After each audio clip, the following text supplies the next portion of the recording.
आहो, हा बोल ना. चला ना आपण पुण्याला जाऊ. काय इथं खेडेगावामध्ये किती कष्ट करावं लागते, काम करावं लागते. तुमचे मित्र बघा तिकडं किती पैसे कमावले तर VIP लाईफ जगायले तर.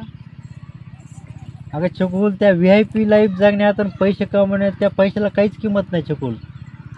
कारण हे खेड्यामध्ये आई वडिलापाशी राहण्यात हे कुणाला सुख भेटतंय? आईच्या असं मांडीवर राहण्यात कष्ट केलेला सगळा सीन माझा निघून जातो.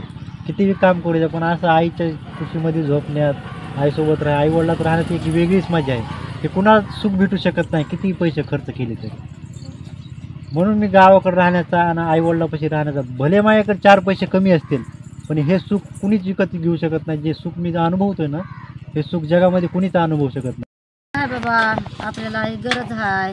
एकत्र मिळून खाऊ आपण इथं आनंदानं सगळे मिळून. बघत नाच का गावात मग सगळे पैशाच्या मागं लोक पळालेले होतं.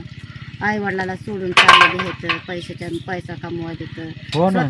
स्वतः तर आज आपल्या गावात अशी कंडिशन आहे की पैशाच्या मागं पळून आपले म्हाताऱ्या आईला गावातून खरी आधाराची गरज त्यांना ह्या आत्ता आहे. त्यांना आधार सुद्धा कोणाचा नाही, माहिती आहे का? असे जगतायचे. आज आपल्या म्हाताऱ्याची बघा गावात किती बेकार पैसे, त्यांना पाण्याचा हांडा आणून द्यायला सुद्धा कोणी माणूस नाही.